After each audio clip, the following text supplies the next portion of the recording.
you go back, you can tell Neal that we haven't been ignoring him. We've literally been trying to keep this a secret. So, because he was like, when are we? We got to record from the floor. We got to do something. We'll do it early in the morning and we'll record. All the while we've got an ARCAT.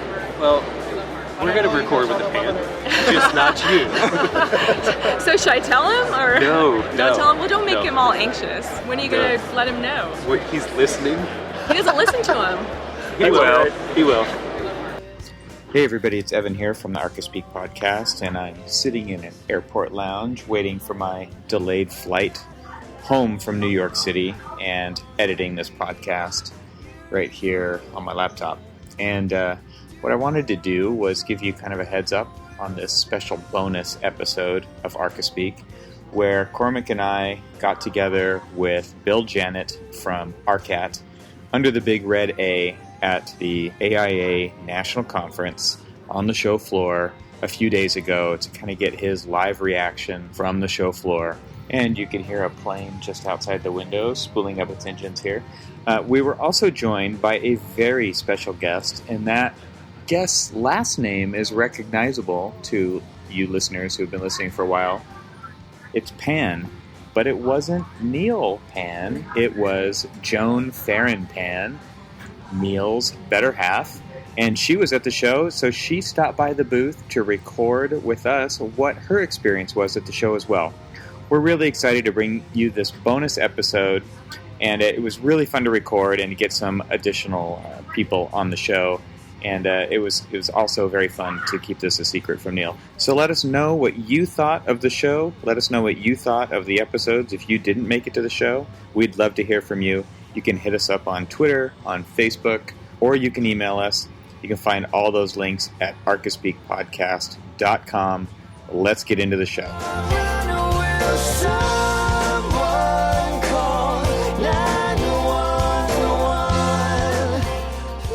This episode of Archispeak is brought to you by ARCAT.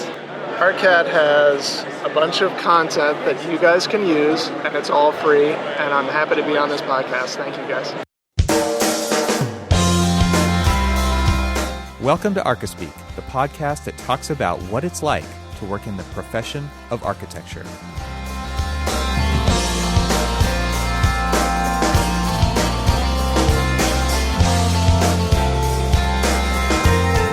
So we are at AIA Con 18. This is the architecture conference, the national conference, and we're at Javits Center in New York City. We are under the big red A at the ARCAT booth, which is amazingly popular. This is awesome. You guys are getting a lot of traffic. Oh, yeah.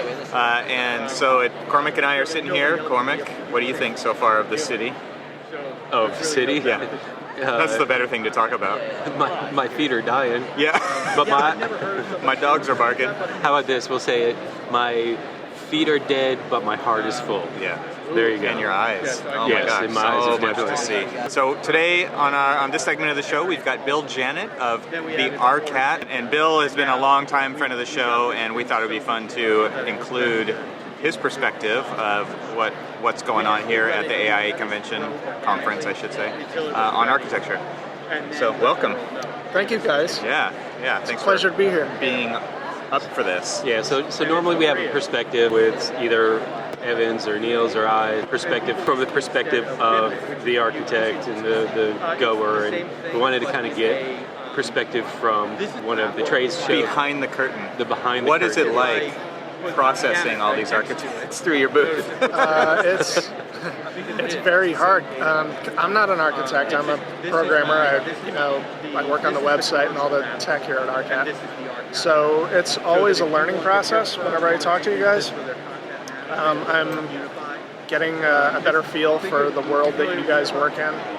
So the more of you guys I talk to, the better I can design a website, the better I can design tools for you guys to use. And just give everybody an overview of what ARCAT, why does ARCAT exist? It exists to provide content free to architects, like BIM objects, CAD details, specifications. We're like that tireless employee that just keeps crunching out material for you guys to put into your documents. You are the key link between manufacturers and architects. Yeah. we help the manufacturers' information get to you guys. Awesome. Which is great because I'll tell you, as a long-time user,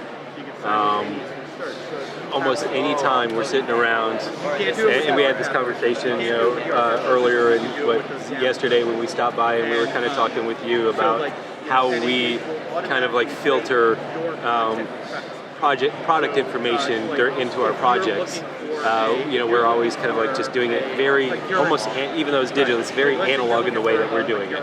And me, I've always appreciated ARCAT because it's kind of a one-stop shop. I can find everything. I can tag things. I can download specs. I can download the information, and it helps me out a hell of a lot better than the kind of, like I said, the analog way we do things. Yeah. Well, that's what we work on every single day, to try and make that whole process easier. And we got a long way to go. How did you get started? I mean, it's a pretty good story, actually.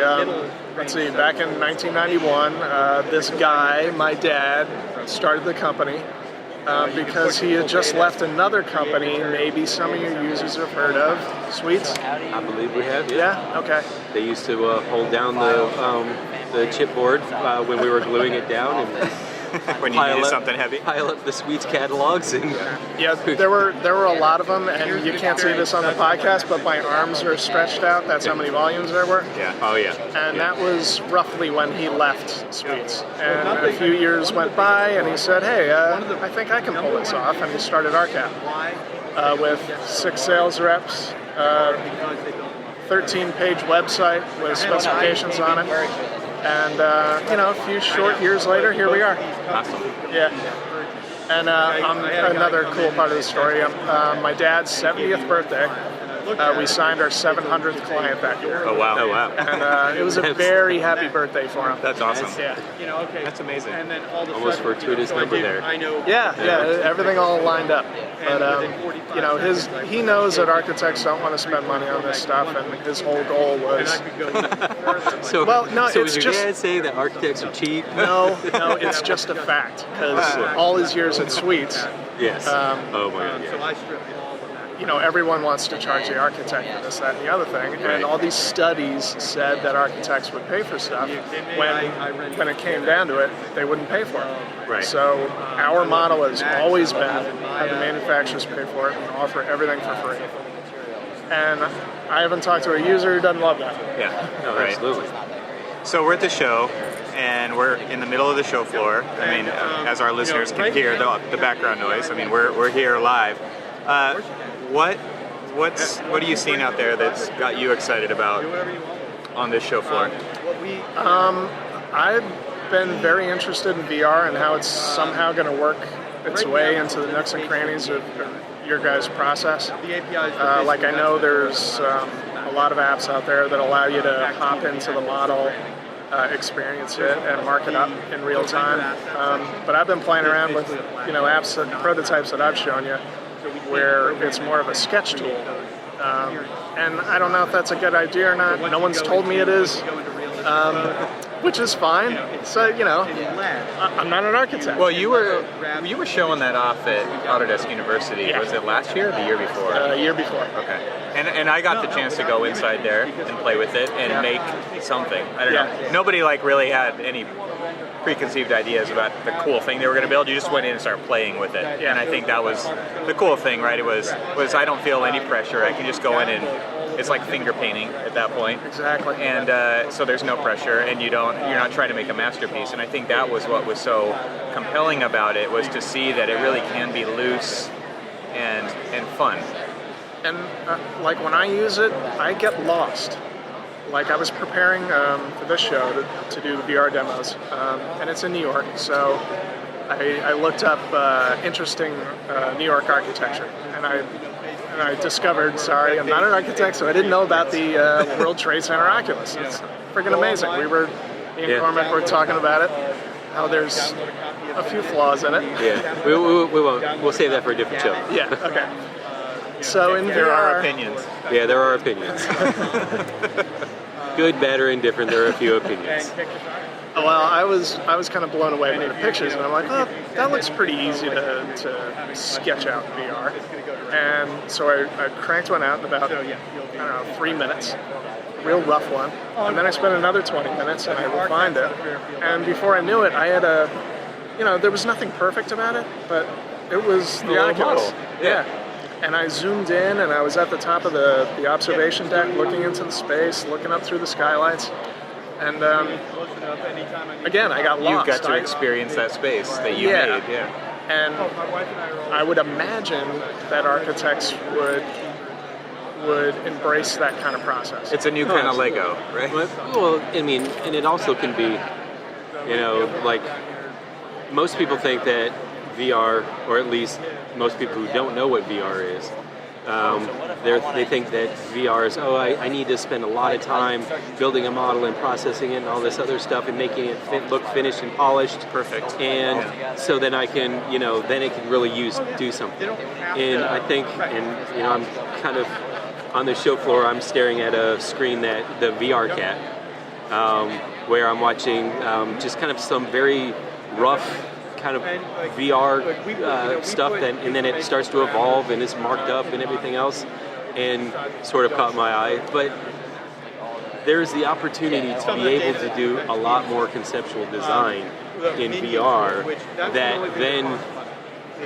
one of the things that we do, and we're sketching by hand and we're doing a lot of like conceptual stuff by hand in the 2D world, but we're doing it for a 3D, process. And it's time to really start to sketch in a 3D world so that we can really get going with it and start to visualize it and then have it move on to the next iteration and the next iteration and really get kind of going with it. So I honestly think that there's a tool out, or a market out there for VR as a concept tool. Evan, you'd just said Lego. So another prototype I've been working on over the last couple months is a Lego-esque VR experience where you set up the app with a bunch of blocks. So I had blocks of a chunk of foundation, a chunk of an insulated wall, a few windows and doors, some floor panels and joists. And these Lego blocks are available in VR where you can grab them and snap them together. Awesome. And it doesn't kind work of Minecraft-ish, right? But yeah, exactly. Yeah. But before you knew it, I had like a little cutaway of a house. Like a mock-up. Again in minutes. Yeah. So I was talking to a guy just a few minutes ago from AECom, and he works in VR in the office. He does programming and whatnot. He wanted to lay out an office space where he could just take different desk layouts. And he said, if I could just Lego them together and show the client right there, we could play around with a bunch of different layouts in a matter of minutes. And he could be in the space experiencing, is that enough space in between desks and whatnot? And how did it feel? Yeah, and now with multi-user VR, that's great because you guys can both be in that environment at the same time. In the same room or not in the same room. Anywhere. Other side of the continent, yeah. So there's some amazing stuff happening there. We were just over talking to Shane at the Iris VR booth, and Cormac, you and Brett got to do a multi-user demo and meet in the model, as we say, so that's kind of cool. Even though you guys were standing right there next to each other, you could see how powerful that would be. If you've got more than one office, you're in a different location, you guys can meet in the model, discuss things, mark things up, try different layouts even for different things. You can preload scenes, you can guide people through it. And I think that's the real successful innovation in VR as of late is the multi-person thing, because you're not just all alone in there. Now sometimes that's what you want. You want to go away and you want to make something and you want to experience it by yourself without anybody else, but then there's other times when you want to collaborate in there and you want to talk about ideas, or you want to make changes, or you want to present something to somebody, and it's way better than talking over their shoulder. You're talking with them in the model then. Right. Actually, even something kind of pull back a little bit. So a lot of firms now are trying to just decide whether or not VR is right for them. And actually what Shane was talking about with the multi-user is he can actually do VR tutorials from New York to, like, say where we are at in Baltimore.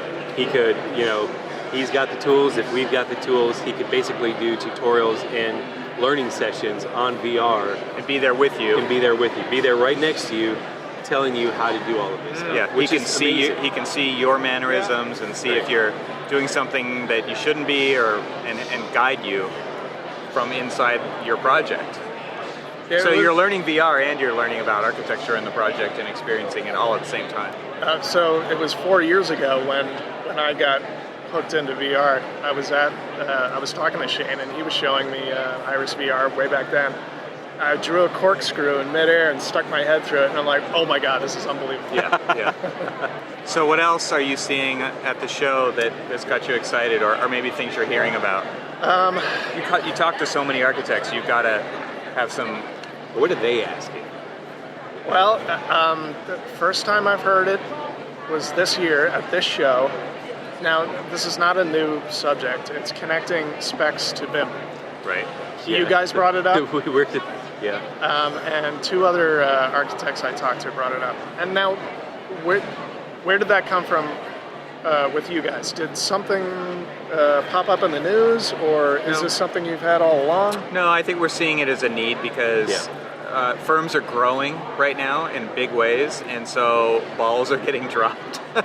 Hate to say it, but but this is a reality that we deal with, right? Especially right now during the economy that we have and the projects that are under construction or are in the drawing phases, and just making sure we don't miss stuff. Right. And the spec department is, number one, difficult position to hire for as far as finding capable, available people. Yeah, there's just not that many of them out there. And number two, I mean, it's just, you've got so many projects and so many teams that are all trying to coordinate. Things don't get communicated. And so what are ways that we can do to enhance that collaboration on the project team when you've got like a dedicated team to a project, and then you've got some spec writers who are doing every single project in the office, and they can't catch everything, right? So what do they do?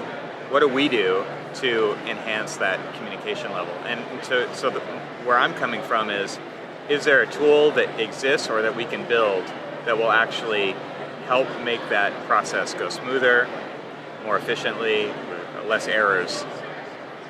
And from my perspective and my point of view, I actually kind of see a long-term vision of this.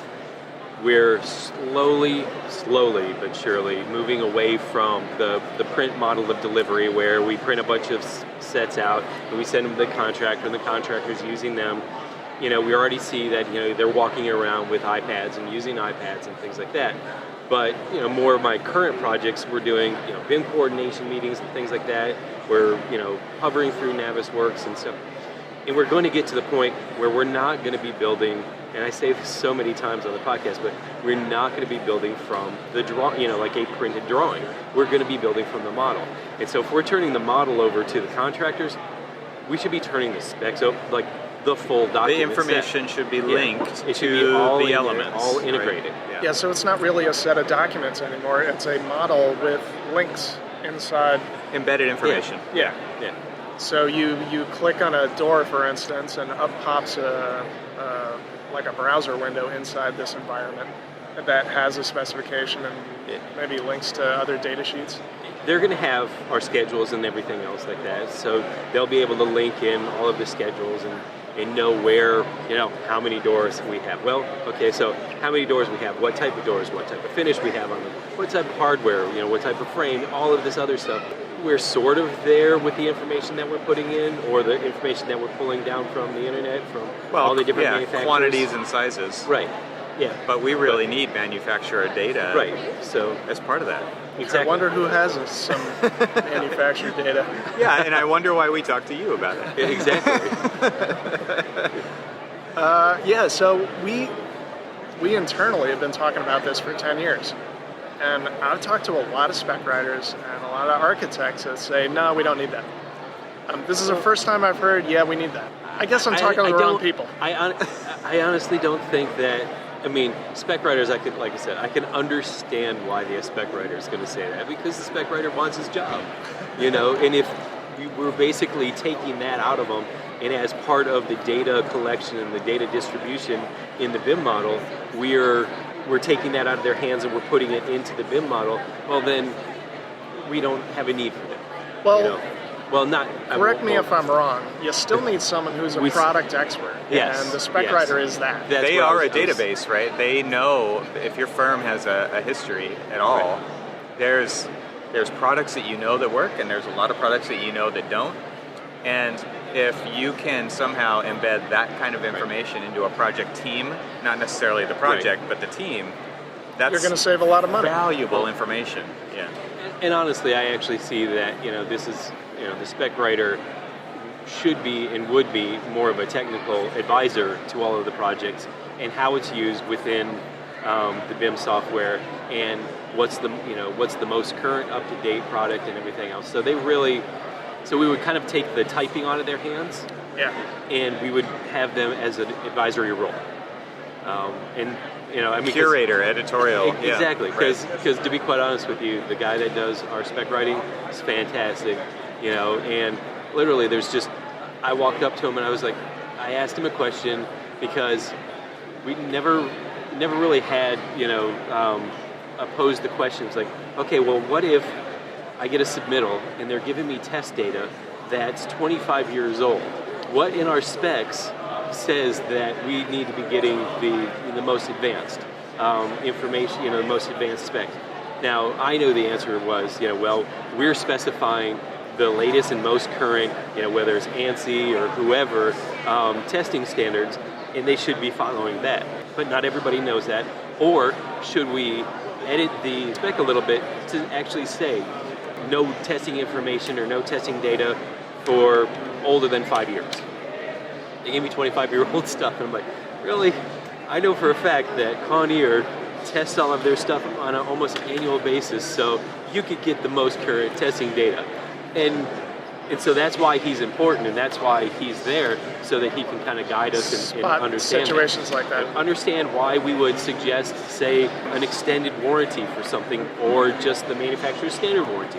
I mean, these guys actually know that stuff, so I didn't mean to hint that we have no use for them, because we have more than enough use for them. Yeah. And actually, sometimes, especially larger firms, they may only have like one spec writer, and it's so pulled, so you're like, oh my god, I have to wait like 2 weeks before I get any shot at this guy. So maybe a tool like this would streamline the spec writer more, so he has more time to less advise time you doing guys. Stuff they don't want to do, and more time doing what they're good wrestling at. with Word files. Right. And I honestly think that and this is just a little pet peeve of mine, that as much as we need a spec writer, we also need the project team to understand what's in the specs. Because 9 times out of 10, they may have a spec writer, they'll do all of that, they'll do all of the work, and the project team has absolutely no idea what's actually specified in the project. The more we can integrate those two separate documents together, the team is stronger, and the spec writer is way more integrated, because they're actually going to be in the model and seeing what is in there, instead of you're hoping that they look at the drawings and compare it to the spec right now. Yep. And that's not really happening when people are slammed for time. Right. So the more we can get the spec writer into the model to see what's actually in the project, the better. Yep. So I think that's another win for this kind of an idea. Well, does the spec writer actually get into the model, or does he have a view outside of it? Ours does. He does? Oh yeah. He, he's in there, and whether he's in the model doing like a red line review of, he'll go through and he'll look at all of our schedules and things like that. He'll even go through and kind of like click on certain items just to kind of find out whether or not everything that we have, like in our analog little separate folder of product information and all that other stuff, we'll do at least a little bit of legwork for him and say, Division 7, Division 8, those kind of things, that will populate at least those. But he goes through and basically back checks us. And that's a great thing for us, because a lot of times he'll pick something that's like, hey, I see that you guys have frameless sliding glass doors, but you don't have any product data for it. What are you guys thinking?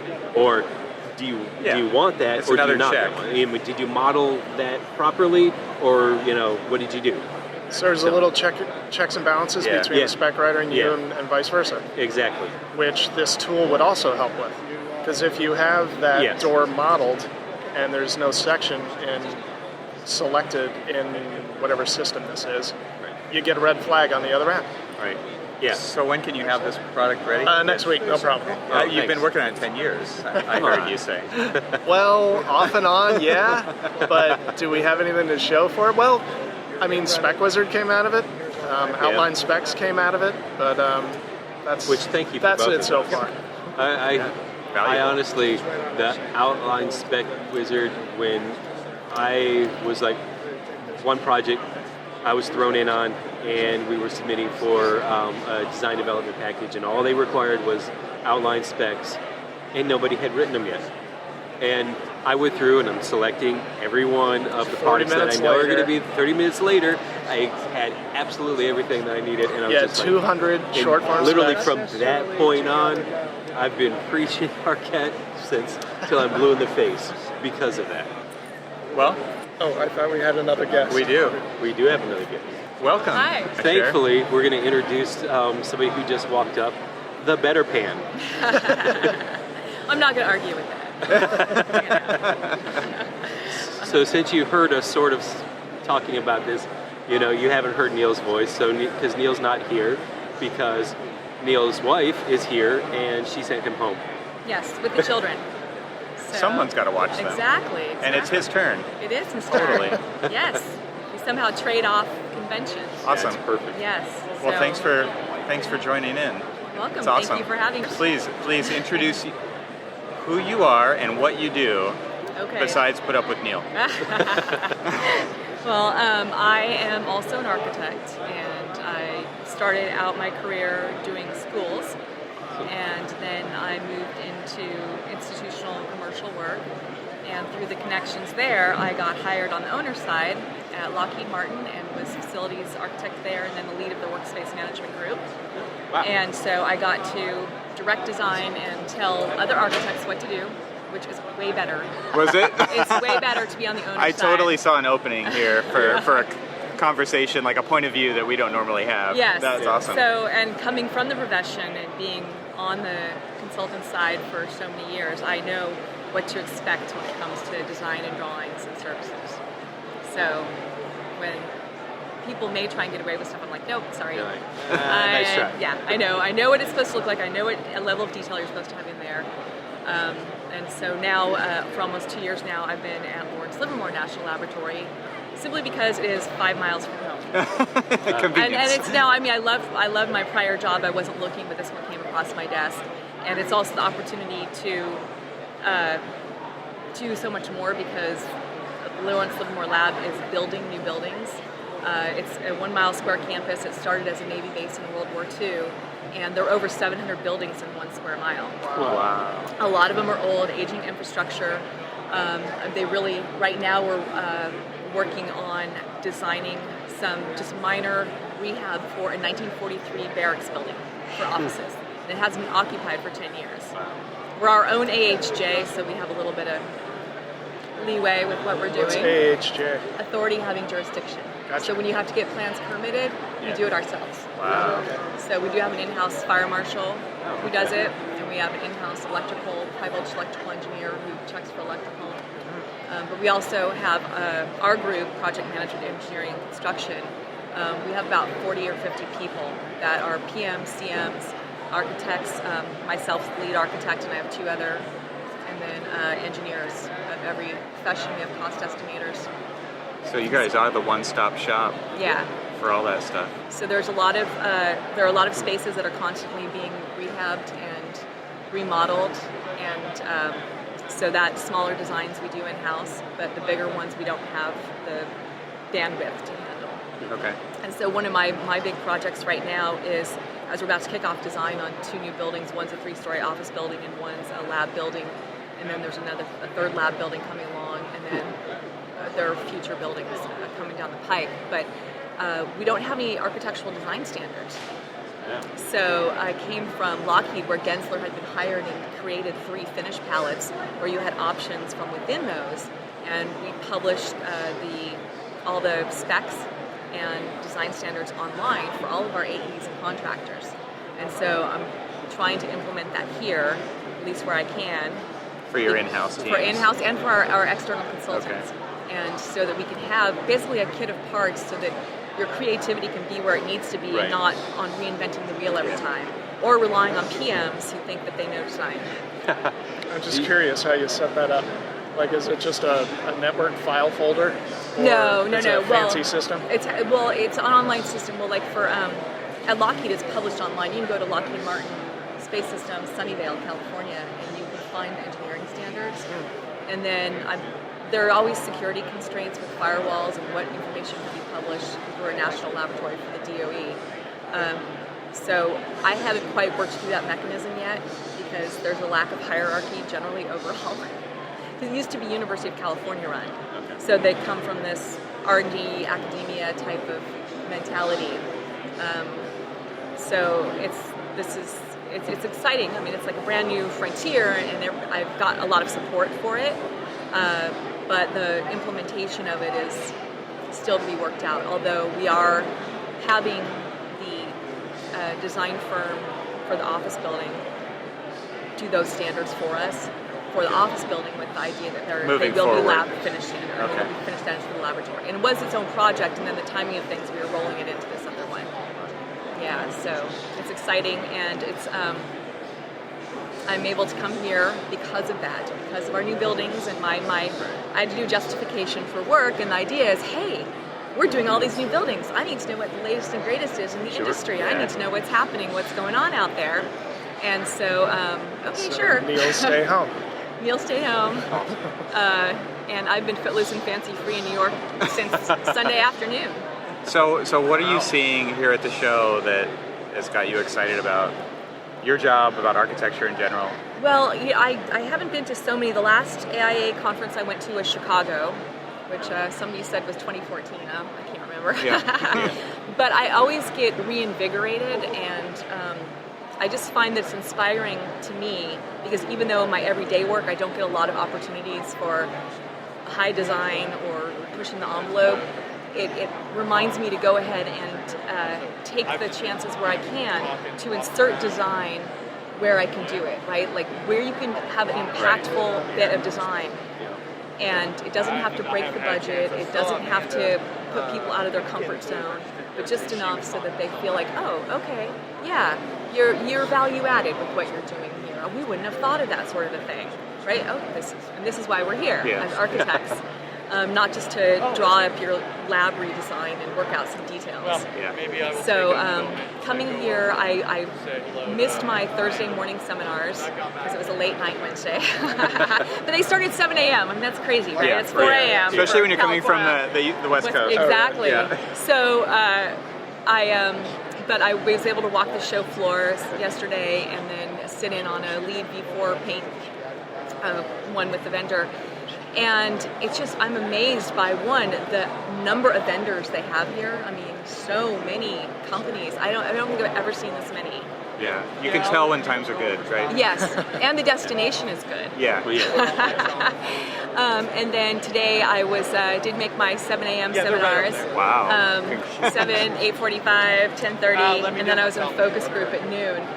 So it's been really interesting to see. The early one was neuroscience and wayfinding, and then the next one was by one of the authors. She's got a book signing here.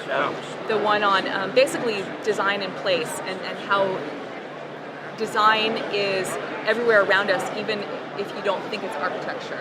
Right? You have these architectural building, and then you have the everyday stuff. Well, it's all the built environment, and we should be pushing for that to be the next revolution, where sustainability and the environment really started with Rachel Carson's Silent Spring in 1961. That was a big way of thinking about the whole environment instead of just the lakes or the oceans and such. Yeah. So she's saying the next thing is the built environment, and us as architects taking responsibility, taking ownership, and really pushing for that revolution that everything matters. Every design decision we make matters. I vote for her to be the head of AIA. Actually, as you were saying that, you should be doing a keynote. I was thinking to myself, Neal just lost his job. Neal totally just lost his job. No, I don't want to do that. That's okay. Neal's last podcast. We might want So Sorry, Neal. Oh no, that's okay. He's His job's safe for now. It's safe. It's safe. I was thinking though, as I was looking through the catalog, and I was looking for was stuff on from the owner's perspective, right? It's all because I was in risk management in design and in construction for designers all day Wednesday, and I'm thinking all these architects are complaining about owners and what owners are making them do, and I'm like, well, I'm both. So I understand what's reasonable and what isn't, and I try to tell my people, hey, you guys, this is what you can expect. You know, that's interesting because a lot of times people don't understand what's going on, whether it's politically, financially, or anything else. You know, they don't have, they're not privy to like the long view of things, and so they're just like, I can't believe they're cutting this, you know, because of this. Well, they're cutting this maybe because you don't understand the whole thing. Exactly. Yeah. You know, you're right. I mean, well, she's going to be doing filling out the whole AIA thing next year. I am. For that, I am.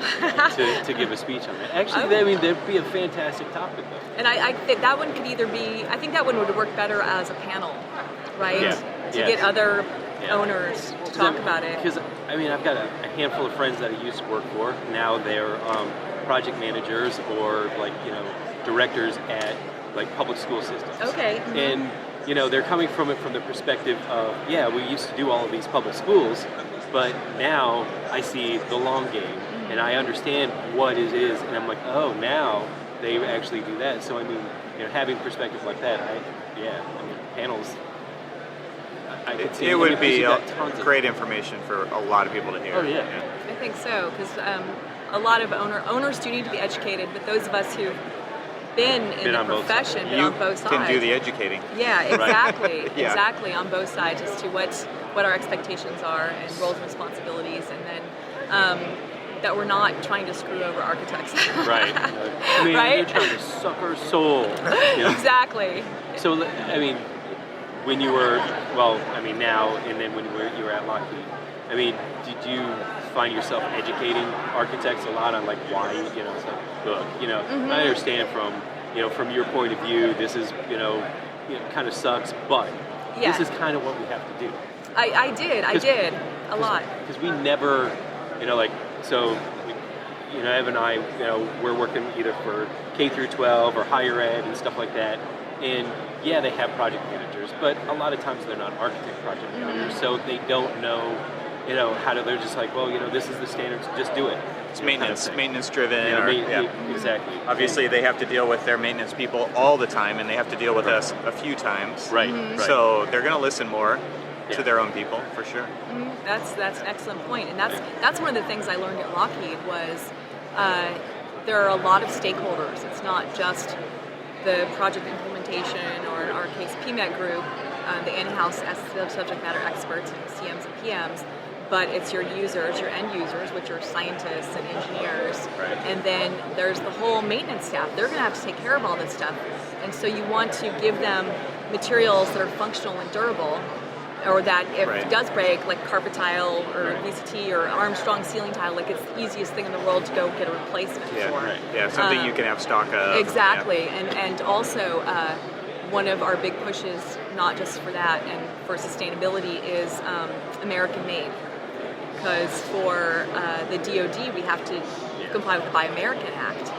And so that's kind of a struggle when you have contractors who don't understand. Like even your architects and engineers can specify certain things, and then the contractor's going and getting a lower price somewhere else. They're trying to do a substitution request. You really can't do that here. And then at both those, the lab and Lockheed, there's a whole security layer of things that we have to deal with. But in terms of getting the stakeholder buy-in, this is where we as design professionals educate them about, hey, okay, I understand you want durable and this and that, but hey, what if I found you a nicer looking soap dispenser rather than this craptastic one? Or, hey, do these accessories work for you? Or, hey, I know this is kind of a new product, but look, it's durable. Here's the data sheet. It's easily replaceable. We always get attic stock on a new construction, so here are a couple boxes of it, and so on. And then I think that most people is they want to be heard, right? They want to be listened to. They want to be heard, and they may not get their way. in the end because of other factors, but if you can just listen to what their issues are, you'll have a lot better chance of getting their buy-in. And that I found to be a really important part of the whole process. Awesome. Yes. I learned that, I don't necessarily say the hard way, but dealing a lot more with higher ed, you know, you've got so many different personalities, so many different user groups involved with it, that, you know, really kind of getting them involved early, often, and, you know, if you have to make a decision that affects something that they are already giving you direction on, you know, it's able to kind of like do that, you know, at least hear them, listen to them, kind of, you know, if it's, well, we got to change it, understanding their position and understanding how to explain to them why we have to change it. Mm-hmm. Yeah. Exactly. Well, your original question, I think, was what have I seen here? In addition to a lot more vendors, a lot more diversity. I mean, really, it's you see a lot of different races, a lot more women, all age groups, a lot more younger professionals, and to me that's inspiring because it's part of the whole push by the AIA to be more inclusive and diversified and not just be this old white guys network, right? Yeah. Where Hey, we're old white guys. I think we're all white and Yeah. white guys. Middle-aged white guys, sorry. Neal's one too. I was just in a focus group about what it's an outside firm hired by the AIA to basically talk about how we thought of the AIA and what they could do to advocate for architects and the architectural profession and the sort of what are the things they can do better and should they be more active, writing their white papers, take a stand on things, and kind of somebody said that it was a really good idea that it doesn't have to be political. I'm doing air quotes right now, but that you're looking at issues with the perspective as a design professional, as in we are licensed, we have to protect the health, safety, and welfare of the public, and therefore do these conditions in this situation do that, or are they complying with code, and are they sustainable, and take on these issues from that perspective. And we're all like, yes, you should.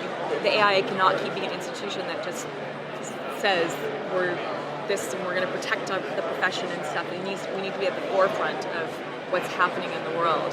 And then my big thing is the fees, the dues, right? Yeah. I'm never a member, and neither is Neal unless work is paying for it. Yeah. And it's that everybody was in agreement with that. And the idea being, if you had level dues that were a lot less money, then you would get so many more members. Exactly. And this was a pilot. We tried to push for it to be a pilot project like 15 years ago when I was heavily involved before kids and marriage. Yeah. And it just never went anywhere. And I said, you know what, the AIA wants to remain exclusive. That's why they can't do that anymore. The AIA will become irrelevant in this day and age. I mean, when you put it that way, I mean, they're really kind of, it's counterintuitive to this new push and drive for, you know, inclusiveness and equity. I mean, I hear so many people, it's like, yeah, I mean, there's no point in me really being, you know, AIA because what does it do for me? Mm-hmm. And I think they need to start listening more to those people who, okay, you say, you know, what can it do or what will it do for me? This is what we can do. And they're not really doing, I mean, I don't know if the narrative is getting out there as much, you know, there's far more non-AIA registered architects out there than there are AIA. Absolutely, and my comment, and this is one I thought I've had for years, is the fact that the AIA is actually the only professional organization for architects that advocates at the state and national level and local level in California. In the Bay Area is very, very active. The AIA California Council is very active. Yeah. And so it's in the best interest to say, hey, we want everybody to be a member because you all benefit and you really do get out of it what you put into it. And Neal and I have had this discussion, right, when he wrote his article. And he goes, I understand that, but we're way out in Livermore and Oakland's so far away and this and that. And I said, yes, I understand that. However, you're benefiting for what the AIA is doing. Yeah. And so me being here is another way that I feel re-energized and re-engaged in the profession at this level. Totally. I went through, you get those cards that you can get all stamped and everything like that, so I've been on a mission. So the one at the AIA reception yesterday afternoon, you go to all 18 tables for all the different knowledge groups, and then you go to get a drawing for an iPad Pro and Apple Pencil.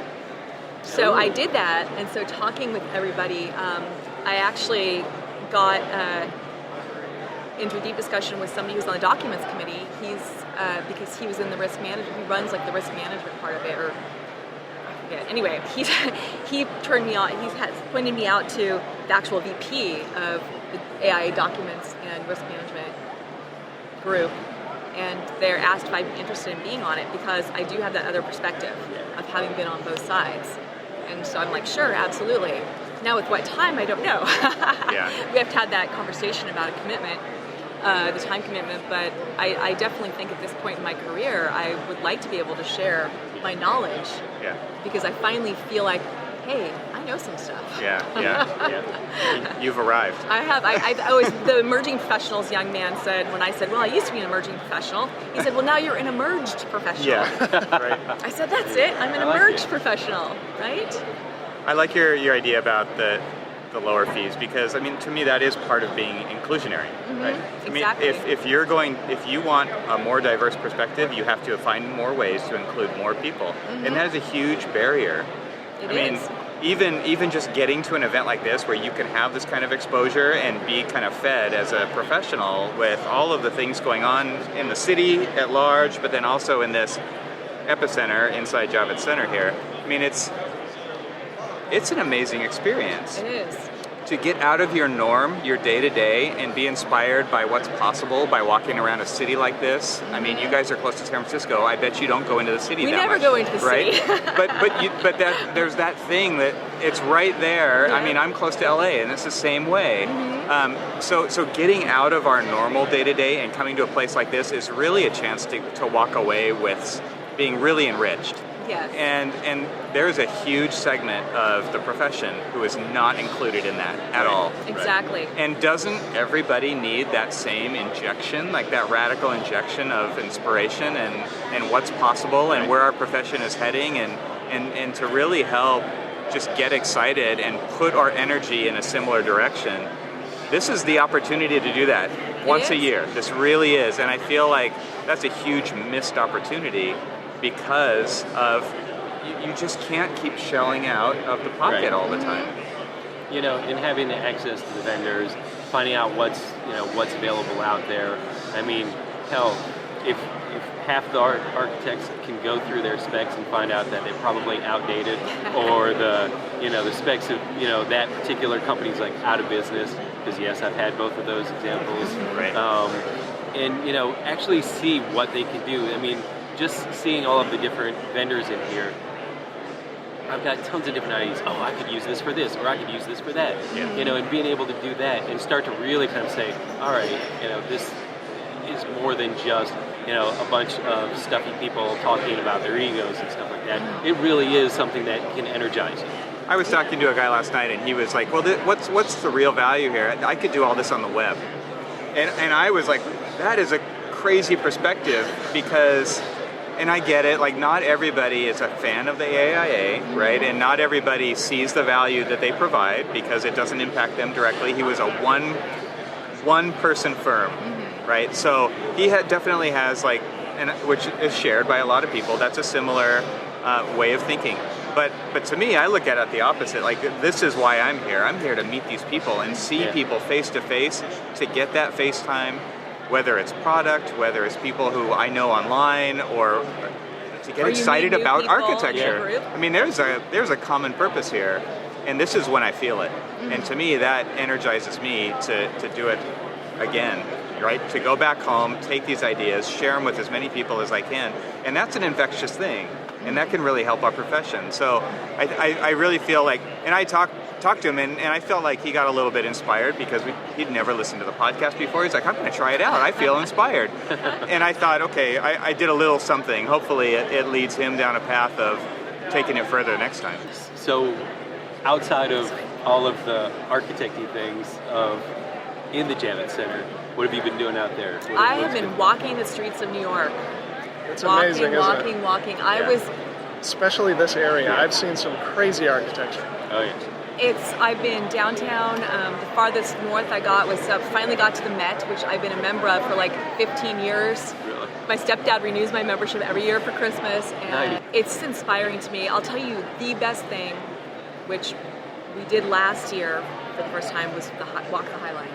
Yeah. I remember when it's a competition, Yeah. and I It's was spectacular. It's such So a perfect inspiring. It is. They just planted nature in the middle of this massive city, and Just turned it inside out. yeah. Well, and it was, it started because the people who could see it saw nature growing, right? Yeah. Nature will take Yeah, over. right. And then they didn't want it torn down, and then there was the competition, what can we do with it? And I just thought it was such a brilliant idea. And the way they work in the, I don't know what you call them, the deck boards themselves are like cast concrete or something. Yeah. And they have a really funky shape to them that allows the plants to grow in It between them. And then the becomes seeds, like this too. threading of Yeah. hardscape and landscape. And then the railroad elements that are there, too. And they left all that, so it's that, 1900 rivets and steel structure It was that built also in the has 30s, so yeah. a really cool aesthetic to it as well. It does, and what's so phenomenal to me, and I get a little verklempt when I go up there because so many people are using it. It's not Yeah. just the Yeah. tourists, Oh, right? yeah, it's like yeah. everybody, so all activated. ages. Yeah. It's phenomenal. I joined the High Line last year. I'm a member of it. I'm a supporting member because it gets like 5% public funding. if Such that. an amazing vision. Yeah. It is. So- It's so well executed. Yeah, and what I love about it is it's now become a catalyst for other cities who either have rails want to that. trails or all these other things, and so I mean they're like, oh yeah, like kind of like the High Line, let's do something like that. I mean, I've done a pedestrian bridge that we wanted to kind of do something similar to that in kind of the landscape elements, and then we were in the pre-concept phase really of another pedestrian bridge, but they want it to be, and it's a small one, but because it's integrated into the campus, they want it to be High Line-esque. Yeah, it's inspired. The fact that It's they so- know about it is Exactly. awesome. Yeah, But you're yeah. on the East Coast too, Yeah, right? yeah, I don't. yeah. The West Coast is not so much. It's not really known unless you're in the okay. profession. Right. Well, the other great thing, and this is what we discovered last year with the kids, which we brought them for the first time, and they were 10 and 12 to New York, and they absolutely love New York City. They felt safer walking the streets of Manhattan at night Right. than they do in our little burb because there are so many people. Yeah. Right? Yeah. And All hours. they absolutely love Times Square. They love the TKTS steps. And this year, they're one night in the city, they're like, we got to go to the Red Steps. We got to go to the Red Steps. And last Saturday night, it was so crowded. It was insane. But you walk up there and you just find a spot. You sit yourself down and you just look at all the people and the billboards and just the brilliance of that concept of what was that sidewalk there? It was like nothing.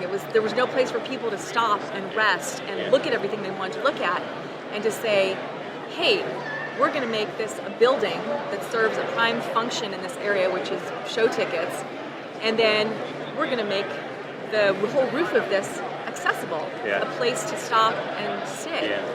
And it's such a brilliant idea, and it just goes to show you that these ideas, they're not some grand design of this phenomenal Starchitect building that's very, very cool. However, most people are going to have contact with it every day, right? Yeah. And so this is where we push. My big thing at work, and as well as just advocating for architecture and good design in general, is that let's do those interventions where we can. It doesn't have to be everywhere. It doesn't have to be something grand, but Yeah, it's just come in circle, those circle, series circle. of interventions and follies throughout that enrich the city rather than just kind of do these little things. Yeah. And I think it shows people who, we deal with on a daily basis on our projects, who aren't excited about those types of interventions that you're talking about. It allows them to experience them in the real world and to know, or to maybe even get their gears turning on what's possible, so that we can point it out and they can experience it. That this is we can do things like this on a campus that's been around for 80 years, and there's so much possibility, but they get so stuck into their kind of myopic vision of what their campus is. It's very hard to start thinking outside the box, right? So it's great to have examples like this where we can experience it, see that it actually works really well, look at that engagement by the public, and talk about that success, and really just lower the barrier to entry, the anxiety that they have of trying something different. Bill, you were going to say something? Yeah, another thing I've noticed in the city over the last 15 years or so is the simple use of giant planters, a few simple chairs and tables, and paint. That's all you need. They paint the pavement a certain color, put down a couple of planters, and all of a sudden you have this little square where people can sit and mill about, and the rest of New York City revolves around it. Exactly. I mean, I've just walked back and forth through Herald Square Park, a million times. And that's a great idea. And there was another street where there's a business where it's like takes up a parking space, and it's a mobile patio with little cafe tables and stuff. That's cool. It's kind of like in San Francisco. A tiny idea. Yeah, they have these the same thing. Like they do this little parking spot parks. Yeah, we do parking day, which is one of those where they do little interventions where they, in DC they'll take over, parking space. And do like you get that square footage, right? Yeah. One parking space. So we do these little tiny pocket parks, and architects and everybody else kind of like gets theirs, and it's just like these littered some will do a little cafe, some will do a little tiny parking space size skate park or something like that, but it's ways to kind of like invigorate it, or at least give people the vision of what the city can do with just all these little spaces. Generate ideas. Yeah, normally they're just empty concrete or empty pavement. Yeah, so shut the street down, right, and make it social, make it pedestrian, and then make what do you it really about lose? those ideas. You almost lose nothing. No, people get you invite people into that space. Yeah, it's awesome. Exactly, and slow the pace. Yeah, we're always so tough to do rush. here. It is. Well, and I was zipping through the High Line because I was coming back up from the new school to get here for my 12 o'clock focus group, and I was like, passing excuse me, people. bumping into people. Like, damn tourists, get on my way. I'm on a mission. Probably the wrong place to take, as a shortcut to get here. Yeah. It was the quickest route. I don't know what to tell you.